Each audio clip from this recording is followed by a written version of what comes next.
Hello everyone, this is Manvendra Gahlot and you are watching my channel Manvendra's Corner। तो प्यारे बच्चों, हम पढ़ रहे हैं कक्षा 8 की हिंदी वसंत अध्याय जो 4 है वो आज हम पढ़ने वाले हैं। तो ये एक बहुत ही प्यारी सी पोएम है, दीवानों की हस्ती। उस कविता को लिखा है बच्चों भगवती चरण वर्मा ने। तो कवि परिचय बता दूं, 30 अगस्त 1903 को आपका जन्म सफीपुर गांव उन्नाव उत्तर प्रदेश में हुआ।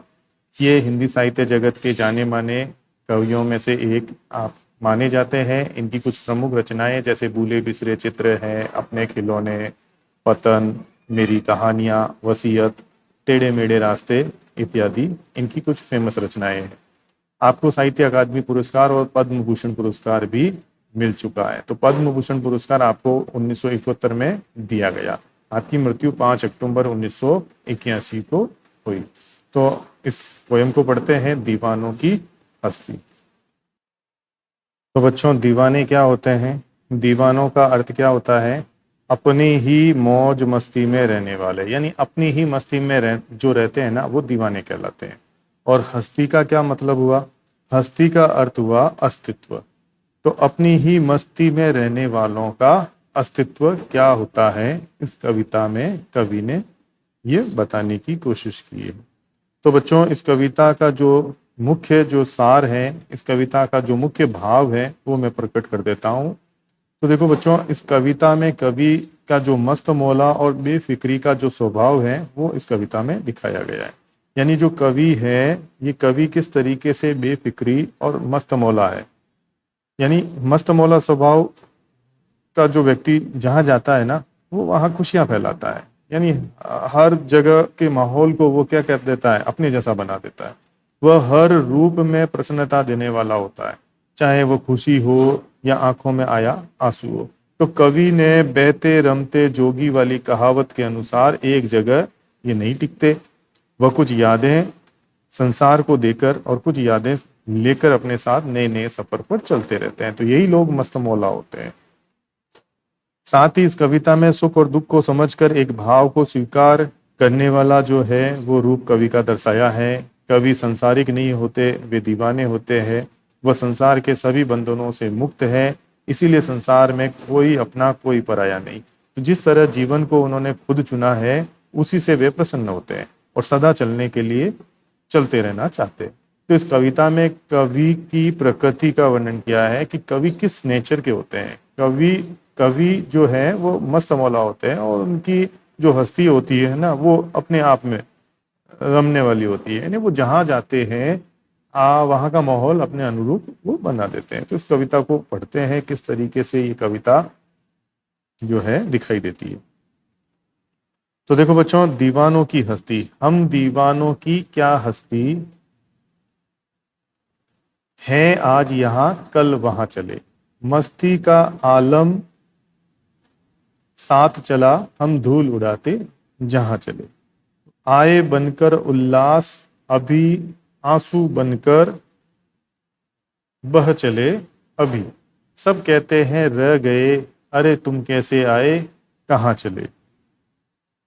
तो देखो बच्चों, दीवानों का मतलब होता है मस्त मौला, यानी अपनी ही मस्ती में रहने वाला व्यक्ति दीवाना कहलाता है। और हस्ती का मैंने मतलब आपको बताया था अस्तित्व। तो दीवानों का क्या अर्थ हुआ? अपनी मस्ती में रहने वाला, ये दीवाना कहलाता है। हस्ती का मतलब हुआ अस्तित्व।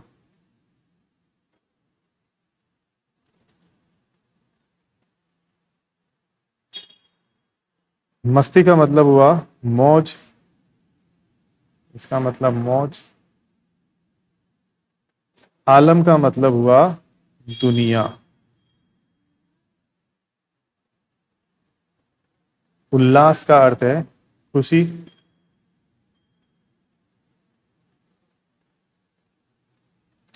तो बच्चों, इस पैराग्राफ में कवि क्या कहते हैं कि अपनी मस्ती में रहने वाले लोगों की क्या हस्ती, यानी जो दीवाने होते हैं, अपनी ही मस्ती में जो लोग रहते हैं, उनका क्या अस्तित्व, उनका कोई अस्तित्व है, ये कवि कह रहे हैं। क्या यहाँ है? कभी वो मतलब हैं आज यहाँ कल वहां चले, उनका कोई अस्तित्व नहीं है। कभी वो यहाँ पर हैं तो कभी और किसी दिन कहीं पर हैं। तो इस तरीके से वो कभी एक जगह नहीं टिकते, यानी एक जगह तो रुकने वाले ये होते ही नहीं है। मस्ती का आलम साथ चला, अर्थात ये जहां भी जाते हैं वहां मस्त मौला किस्म के जो है वो वातावरण बन जाता है। तो ये जहां भी जाते हैं अपने साथ मस्ती साथ ले जाते हैं, वहां का वातावरण भी ये अपने अनुरूप बना देते हैं। हम धूल उड़ाते जहां चले, यानी कि कभी जहां भी गया वहां पर उन्होंने अपनी मस्ती से, अपनी प्रसन्नता से सब जगह खुशियां बांटी। तो कभी कहते हैं कि हम अपनी मस्त मौला आदत के अनुसार जहां भी गए प्रसन्नता से धूल उड़ाते चले, यानी मौज मजा हम करते चले।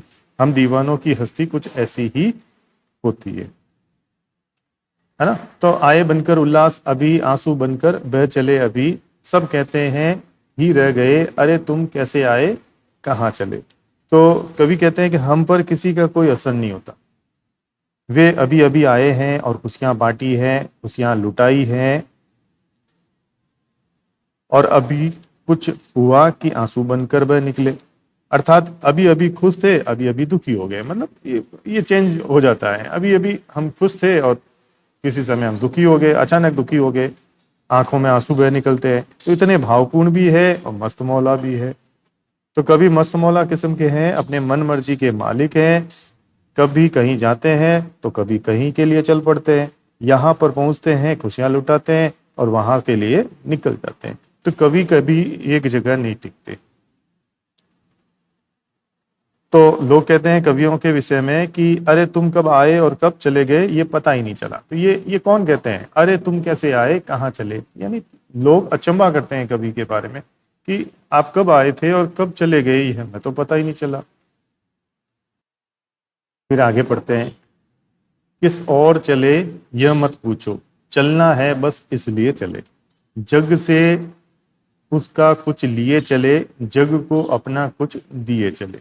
दो बात कही दो बात सुनी, कुछ हंसे और कुछ फिर रोए, छक कर सुख दुख के घूंटों को हम एक भाव से पिए चले। तो यहाँ कवि कह रहा है कि ये मत पूछो कि मैं कहाँ जा रहा हूँ, यानी किस और चले ये मत पूछो, ये मत पूछो कि मैं कहाँ जा रहा हूँ, मेरी मंजिल क्या है, क्योंकि इसके बारे में तो मुझे स्वयं को पता नहीं है कि मैं कहाँ जा रहा हूँ। तो कवि को अपनी मंजिल पता नहीं है, कवि कहाँ जा रहा है ये उसको पता नहीं है। कि जैसा कि मैं मस्त मौला हूँ, एक जगह नहीं ठहरता, चलता ही रहता हूँ, इसलिए बस आगे ही चलते रहना है। तो इसीलिए कवि रुकता नहीं है, कवि सदा चलते रहना चाहता है और चलते रहता है। उसको उसकी मंजिल नहीं पता है कि कहाँ उसको जाना है, इसलिए बस आगे चलते ही रहना है। इस दुनिया से कुछ ज्ञान उन्होंने प्राप्त किया, कुछ सीख ली, उसको लेकर वह आगे बढ़ चले। तो जो भी यहाँ इस दुनिया में जहां पर भी वो गए, वहां से उन्होंने जो सीखा उस सीख को अपने साथ लिए वो चलते रहना चाहते हैं। तो जो भी उनके पास था वे सभी दुनिया के साथ बांटते हुए आगे चल पड़े। कभी जहां भी पहुंचे वहां के लोगों से खुशी खुशी से मिले, यानी जग को अपना कुछ दिए चले। तो इस तरीके से लोगों के साथ उनकी जो बातचीत है, अपना सुख दुख है वो बांटते हैं, अपनी मन की बात कही, जब सुख के भाव जगे तो उनके साथ मिलकर हंसे, यानी दो बात कही दो बात सुनी, कुछ हंसे और फिर कुछ रोए। तो लोगों के साथ अपने सुख दुख जो है वो बांटते हुए चलते हैं, और जब उनको दुख का अनुभव हुआ तो उनके साथ अपना दुख भी बांटा। तो इस तरीके से उनका सुख और दुख जो है वो सदैव उनके साथ जो है वो चलते हैं। छककर, तो छककर का मतलब होता है तृप्त होकर। तो तृप्त होकर जो है वो कवि क्या कह रहा है कि सुख दुख जो है वो बांटते हुए चलते हैं। सुख दुख के समय भावनाएं जगी, उनको एक दूसरे के साथ बांटा, जिससे व्यक्ति का जो मन है वो क्या हो जाता है, हल्का हो जाता है। और सुख दुख के भाव है एक समान, हम गमों से पिए चले और आगे बढ़ते चले। तो इस तरीके से कवि इस पैराग्राफ के माध्यम से ये कहने की कोशिश की है कि संसार जब कवि से जानना चाहता है कि वो अब किस ओर जा रहा है, तो कवि क्या कहता है कि ये मत पूछो मैं कहाँ जा रहा हूँ, क्योंकि मेरी कोई निश्चित मंजिल ही नहीं है, मैं चलता हूँ क्योंकि यह मेरा स्वभाव है। तो कवि का स्वभाव क्या है, सदैव चलते हुए रहना कवि का स्वभाव है। मैं चलता हूँ क्योंकि यह मेरा स्वभाव है। कवि कहते हैं कि जो संसार के कुछ ज्ञान लेकर और जो संसार में कुछ अपने पास से वो लेकर और देकर जा रहे हैं, कवि का स्वभाव चलने का है, परंतु वहां जहां रुकते हैं वहां लोगों से प्रेम भरी वो क्या करते हैं, बात भी करते हैं, लोगों के सुख दुख को वो बांटते भी है। यानी सुख और दुख रूपी अमृत का घूंट पीकर वो फिर नए सफर को निकल पड़ते हैं। आगे पढ़ते हैं इसको। हम भिखमंगों की दुनिया में स्वच्छंद लुटाकर प्यार चले, हम एक निशानी सी उर पर ले असफलता का हार चले। अब अपना और पराया क्या, आबाद रहे रुकने वाले, हम स्वयं बंधे थे और स्वयं हम अपने बंधन तोड़ चले। तो इस पैराग्राफ से कवि क्या कह रहा है, भिखमंगों का मतलब होता है भिखारी।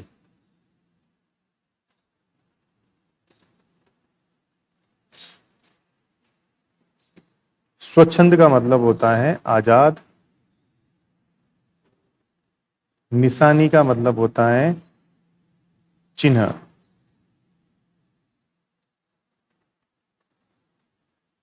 असफलता का मतलब आपको मालूम होना चाहिए, जो सफल ना हो सके।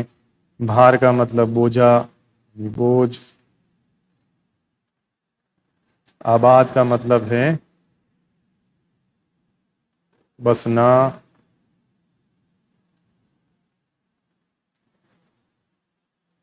स्वयं का मतलब खुद। तो बच्चों, इस कविता में कवि इस पैराग्राफ से क्या कहना चाह रहे हैं, इन पंक्तियों में ये कह रहे हैं कि ये जो दुनिया है, दुनिया के लोग हैं, ये भिखारियों की तरह कुछ ना कुछ मांग करते रहते हैं, कुछ ना कुछ मांगते रहते हैं। भिखारी की आदत क्या होती है, मांगने की आदत होती है, सदैव वो मांगता रहता है। इस दुनिया के लोग जो है उन्होंने भिखमंगे कहा है। तो इस दुनिया के लोगों को कवि क्या कह रहा है, भिखमंगे हैं, भिखारी हैं। भिखमंगों की इस दुनिया में अपनी मन मर्जी से अपना प्यार लुटा कर चले, तो वे अपने हृदय में यहाँ एक निशानी लेकर आगे चले हैं। उन्होंने जीवन में असफलता भी पाई है, यानी असफलता का भार चले, इसका मीन्स क्या है, अपने जीवन में जो असफलताएं उन्होंने पाई है, हार भी जो है उन्होंने मानी है, उस हार का वे बोझ स्वयं उठाते हुए चल रहे हैं। तो उसका बोझ किसी पर उन्होंने डाला नहीं है, अर्थात उसके लिए जिम्मेदार किसी अन्य व्यक्ति को नहीं बनाया है। यानी अपनी असफलताओं का जो है जिम्मेदारी उन्होंने स्वयं ने ली है कि ये असफलताएं प्राप्त हुई तो उसके पीछे उनकी ही गलती रही होगी, किसी और के कारण ये असफलताएं नहीं मिली है उन्हें। तो इस तरीके से अपनी जो है असफलताओं के लिए उन्होंने स्वयं ने जिम्मेवारी ली है। तो कवि कहते हैं कि अब अपना और पराया क्या, आबाद रहे रुकने वाले, हम स्वयं बंधे थे और स्वयं हम अपने बंधन तोड़ चले। तो कवि ने इन पंक्तियों में क्या कहने की कोशिश की है, कवि कहते हैं कि हम स्वयं ही अपने बंधनों में बंधे थे, अपनी स्वतंत्रता से, अपनी मर्जी से हम स्वयं ही ये बंधन तोड़कर आगे चल निकले हैं। यानी कवि का मानना है कि वे संकल किस्म के मस्त मौला आदमी दीवाने हैं, कभी किसी बंधन में वे नहीं बंधे हैं, और अगर बंधे हैं तो वो अपनी मर्जी से, और अब वो आगे बढ़ निकले हैं, अर्थात बंधनों को तोड़कर चले हैं और अपनी मर्जी से उन बंधनों को तोड़कर आगे बढ़े। वह स्वयं ही इस बात का अफसोस जताते हैं, अपने जीवन में इस बात की हार मानते हैं कि वे कभी एक संसारिक व्यक्ति नहीं बन पाए, एक संसारिक व्यक्ति का जो सुख है वह नहीं भोग पाए। तो संसारिक व्यक्ति से दूर, संसारिक व्यक्ति से परे इनकी अपनी एक हस्ती है, इसीलिए कवि को दीवाना कहा है। तो भगवती चरण वर्मा ने कवि को क्या कहा है, तो ये जो कवि होते हैं ये दीवाने होते हैं और इनकी अपनी ही मस्त मौला अंदाज, इनका अपना ही जो है दायरा होता है और ये अपने दायरे में अपने अनुरूप जो है चलते रहते हैं। तो इस पैराग्राफ में यही बात कवि ने कहने की चेष्टा की है कि संसार क्या है, भिखारी है, इनके पास प्रेम नामक धन नहीं है, किंतु कवि पूरी आजादी से सब जगह प्रेम लुटाते हुए चलते हैं, क्योंकि कवि संसार को अपना मानते हैं। कवि क्या करते हैं, संसार पूरा ये उनका है और इस तरीके से जो है वे बंधन मुक्त हुए और अपने प्रेम से जो है वह एक सफल संसारिक व्यक्ति जो है वो नहीं बन पाने की निर्दयता या निशानी उनके हृदय में सदैव बनी है और यही भार उनकी असफलता है। तो इसको कवि ने अपनी असफलता माना है कि वह एक संसारिक व्यक्ति जो है नहीं बन पाए। उर का मतलब छाती होती है, ये भार है, तो ये चिन्ह है जो ये जो है वो उन पर सदैव जो है वो दिखाई देता है। तो ये उनकी एक असफलता है और इस असफलता की जो जिम्मेवारी है वो कवि अपने को स्वयं पर जो है डालते हैं और कहते हैं कि वे स्वयं इन बंधनों में बंधे थे और स्वयं इन बंधनों को तोड़कर जो है वो आगे चले जा रहे हैं तथा इससे वे प्रसन्न है और सदा चलते रहना चाहते हैं। तो इस तरीके से ये जो कविता है वो कवि ने दीवानों की हस्ती के माध्यम से जो कवि हैं उनके बारे में बताया है कि वो मस्त मौला किस्म के लोग होते हैं और अपनी ही मस्ती में वो चलते रहते हैं। तो आज के लेसन में इतना ही। वीडियो की जो डिस्क्रिप्शन है उसमें आपको इस चैप्टर की क्वेश्चन आंसर की पीडीएफ का लिंक मिल जाएगा। उस लिंक की सहायता से आप क्वेश्चन आंसर देख सकते हैं।